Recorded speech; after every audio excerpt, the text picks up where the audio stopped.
सबको जय मसीह की नमस्कार। मैं आपके बीच में आज एक नया विषय लेके आया हूँ।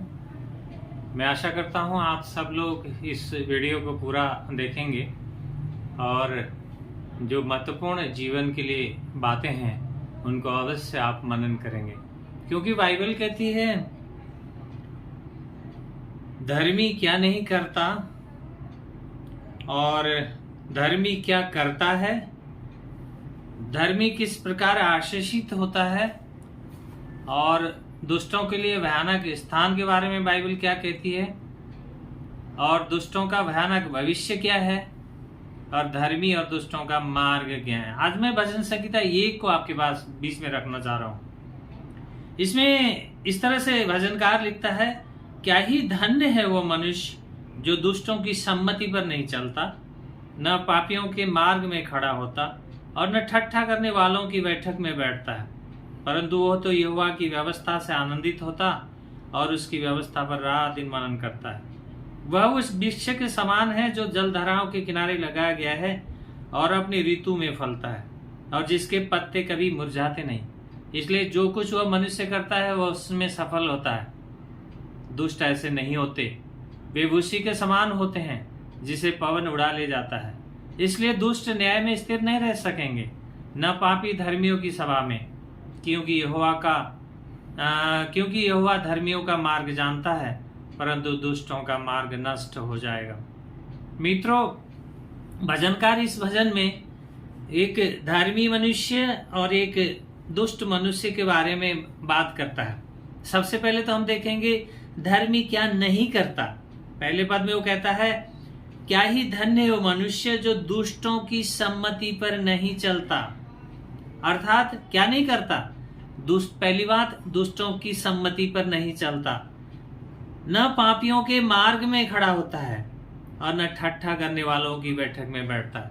देखो, एक धर्मी मनुष्य क्या नहीं करता। हमने देखा कि परमेश्वर अपने वचनों के द्वारा हमसे बात कर रहा है कि एक धर्मी मनुष्य क्या नहीं करता। उसी तरह से दूसरे पद में वो कहता है, धर्मी क्या करता है। पहली बात हमने देखा धर्मी क्या नहीं करता। दूसरे पद में भजनकार लिखता है कि धर्मी क्या करता है, परंतु वह तो यहोवा की व्यवस्था से आनंदित होता और उसकी व्यवस्था पर रात दिन मनन करता। कितना अद्भुत, कितना सुंदर वचन है।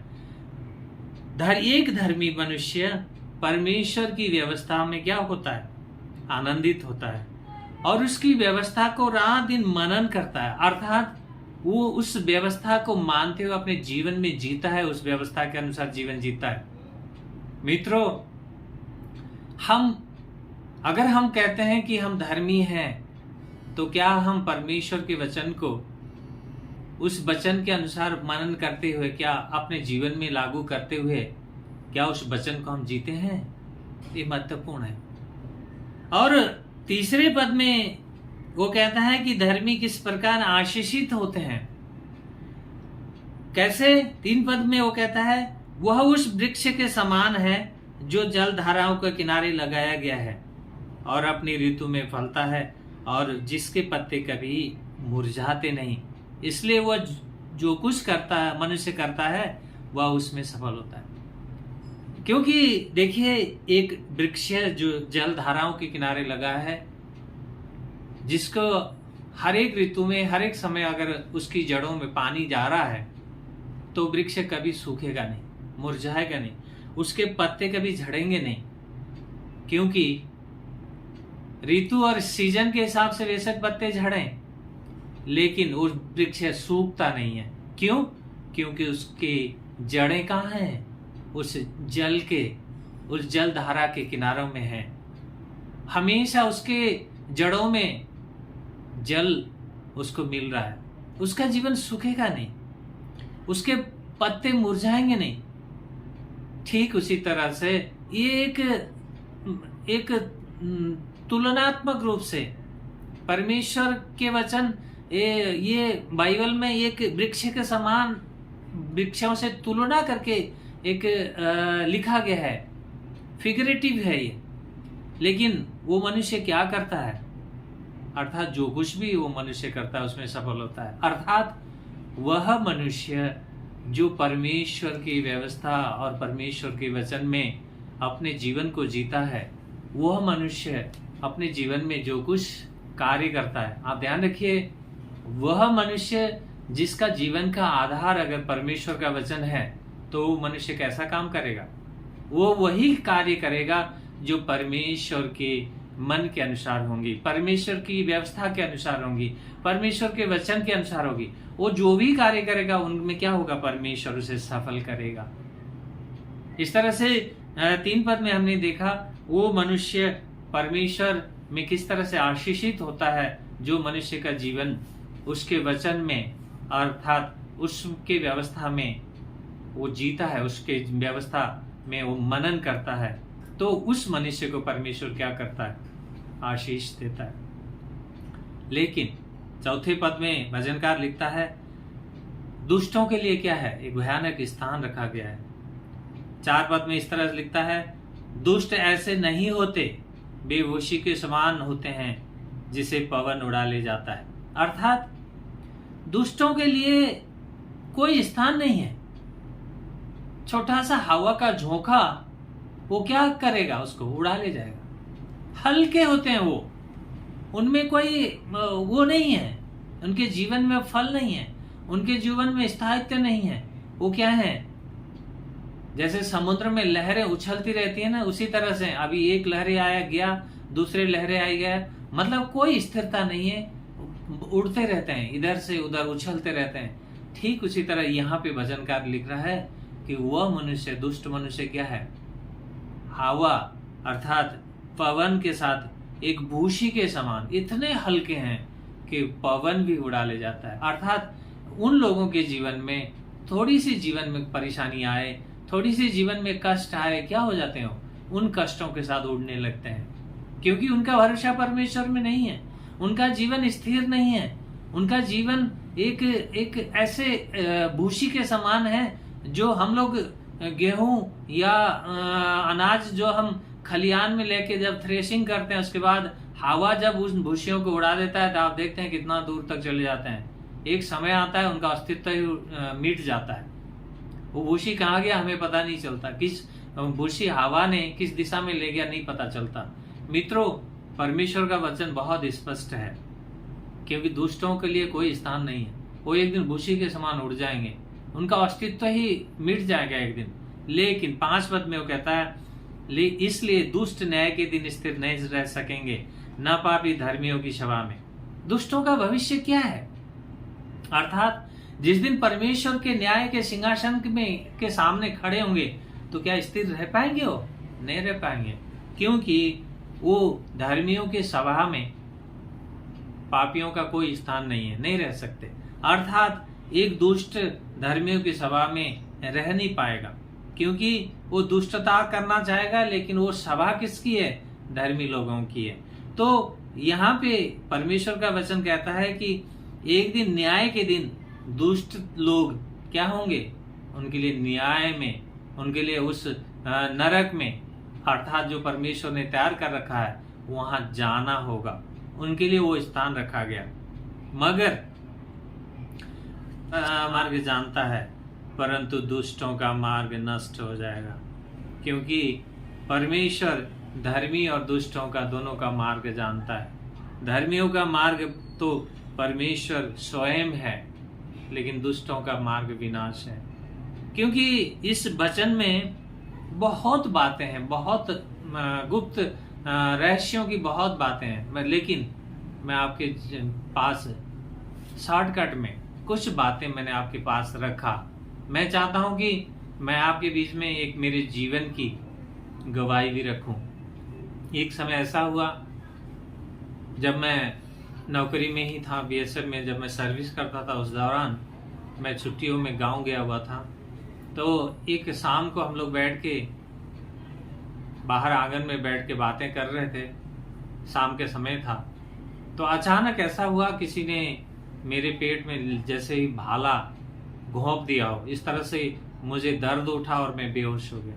मुझे उल्टियाँ हुई और मेरे अपने लोगों ने, परिवार के लोगों ने मुझे उठा के जल्दी जल्दी नज़दीक का जो स्वास्थ्य केंद्र था, डॉक्टर के पास ले गए। वहाँ डॉक्टर ने मुझे कुछ पेन किलर, कुछ इंजेक्शन वगैरह देके मुझे वहाँ पे रखा और मुझे थोड़ा सा राहत मिला। और उस दौरान जब मैं रास्ते में मुझे ले जा रहे थे मित्रों, क्या होता था, मैं बेहोश हो जाता था।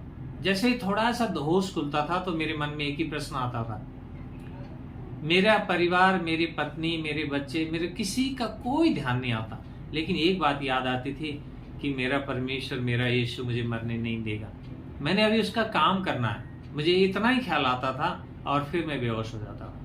कुछ दिन वहाँ पे रखा गया, उस रात को मुझे उस हेल्थ पोस्ट में रखा। दूसरे दिन उसने कहा ये एपेंडिसाइटिस है, आप किसी बड़े हॉस्पिटल में ले जाइए, यहाँ इसका इलाज नहीं हो सकता। तो मुझे नज़दीक की दूसरे हॉस्पिटल में ले गए। वहाँ भी डॉक्टर ने चेक करने के बाद, अल्ट्रासाउंड करने के बाद बोला कि हाँ ये एपेंडिसाइटिस है, लेकिन हमारे पास ऑपरेशन की व्यवस्था नहीं है, आप और कहीं ले जाइए, पीलीभीत ले जाइए या बरेली कहीं ले जाइए। तो इस दौरान क्या हुआ, समय ज़्यादा लग गया और मेरी हालत और गंभीर होती चली गई। तीसरे दिन जब मुझे पीलीभीत में डॉक्टर पीडी सिंह के हॉस्पिटल में मुझे पहुंचाया गया तो मेरी हालत बहुत ख़राब थी। तो मैं जब वहाँ डॉक्टर ने मेरा अल्ट्रासाउंड किया, देखने के बाद उसने कहा, अरे इसका तो एपेंडिसाइटिस फट गया है, ये कैसे जिंदा है अभी तक, इसके साथ में कौन है। जैसे कहा, मेरी पत्नी बगल में खड़ी थी, वो रोने लगी, ये तो मर जाना चाहिए था अभी तक कैसे जिंदा है ये। डॉक्टर के ये शब्द थे। लेकिन परमेश्वर का शुक्र है, परमेश्वर ने मुझे उस परिस्थितियों में से भी बचा लिया, क्योंकि उसने मुझे मरने नहीं दिया, क्योंकि मेरे जीवन का उद्देश्य परमेश्वर जानता था। मेरा जीवन, मैं एक अधर्म में, एक पाप में, गुनाह में पड़े हुए मनुष्य को यीशु मसीह ने उस कलवरी में बहाया हुआ उस लहू के द्वारा उसने मुझे बचाया था। तो मेरा जीवन का एक उद्देश्य वो जानता था। इसीलिए मित्रों, मुझे उस भयानक स्थिति से भी परमेश्वर ने मुझे खड़ा किया। मेरा ऑपरेशन हुआ, 2 बार मेरी ऑपरेशन हुई, लेकिन प्रभु ने मुझे बिल्कुल चंगाई दिया। मेरा आपके सामने ये गवाही रखने का एक उद्देश्य क्या है? मेरा उद्देश्य ये है, यदि आप निराश हैं, यदि आप परेशान हैं, यदि आपके जीवन में कष्ट हैं, यदि आप पीड़ित हैं, यदि आप परेशान हैं, आपको लगता है कि कोई आपको उपाय नहीं दिख रहा आपके जीवन में, तो मित्रों आप यीशु के पास आए। यीशु भला है, एक बार चखे तो देखें वो कैसा भला है, क्योंकि मेरे जैसे ऐसे मनुष्य को बदल सकता है, तो आपके जीवन में भी वो कार्य करने में सक्षम है। प्रभु यीशु का मानव रूप लेके इस दुनिया में आने का एक विशेष उद्देश्य है। वो चाहता है कि कोई भी अपने पापों में मर के नरक न जाए। उसका एक ही उद्देश्य है कि मनुष्य बदल जाए, मनुष्य अपने पापों से प्रायश्चित करे और एक दिन स्वर्ग जाए। क्योंकि अगर आप सोचते होंगे मैं तो पापी नहीं हूं, मैंने पाप नहीं किया है, लेकिन ठंडे दिमाग से सोचिए, क्या कभी आपने पाप नहीं किया? क्या आपके जीवन में कभी भूल नहीं है? क्या आपने कभी किसी बातों की लालच नहीं की? क्या कभी किसी के बारे में आपने कटु शब्द न कहे? मित्रों, अगर हम कहते हैं कि मैं धर्मी हूं, मैंने पाप नहीं किया, तो हम परमेश्वर के वचनों को झूठलाते हैं। क्योंकि वचन बाइबल में परमेश्वर का वचन कहता है, कोई अगर ऐसा कहता है तो वो झूठा है, वो सच्चा नहीं। क्योंकि प्रत्येक मनुष्य, बाइबल कहती है प्रत्येक मनुष्य पापी है, एक भी धर्मी नहीं है, सबके सब परमेश्वर की महिमा से रहित है। इसीलिए चाहिए आपको और मुझे, हम ठंडे दिमाग से सोचें और उस यीशु को पुकारें। हम इस यीशु के पास आए, वो भला है। वो किसी को धर्म परिवर्तन करने नहीं आया, लेकिन वो मन परिवर्तन करने के लिए आया। आज जीवन भर हमारे धर्म कर्म के काम से हम परिवर्तन नहीं होते, हमारे जीवन में बदलाव नहीं दिखता। लेकिन जो कोई यीशु में आते हैं, जो कोई यीशु को अपना प्रभु और उद्धारकर्ता ग्रहण करते हैं, उनके जीवन में परिवर्तन दिखता है। ये बताने वाली बात नहीं है, ये जीवन में दिखता है। मेरा जीवन आपके सामने एक उदाहरण के रूप में मैं आपके सामने हूं। मुझे आप जानते हैं, मेरे बारे में आप सब कुछ जानते हैं। इसीलिए मैं कह सकता हूं कि हमारा जीवन, अगर हम मसीह में यीशु मसीह को अपना प्रभु और उद्धारकर्ता मान के उसके पीछे चलते हैं, तो वो हमें और हमारे भलाई के लिए, हमारे उद्धार के लिए हमें संभालने में हमेशा तत्पर है। वो दोनों अपनी बाहों को फैला करके आपको पुकार रहा है, बुला रहा है कि जो कोई उसकी आवाज को सुने, उसके पास आए, उसे वो बचाने को आज भी सक्षम है। क्योंकि हमारा प्रभु दयालु है, करुणा का सागर है, वो क्रोध करने में धीमा है। इसीलिए उसके पास आइए, मेरी आपसे विनती है। क्योंकि मैं चाहता हूं आप यीशु को जाने, क्योंकि यीशु भला है। वो किसी को भी मरते हुए, पापी मनुष्य को मर के नरक में जाते हुए नहीं देखना चाहता। वो चाहता है कि सबका उद्धार हो। मैं चाहता हूं आप इस मेरी बातों पे गौर करें और यीशु पे विश्वास करके देखें, वो भला है। Thank you. जय मसीह। नमस्ते।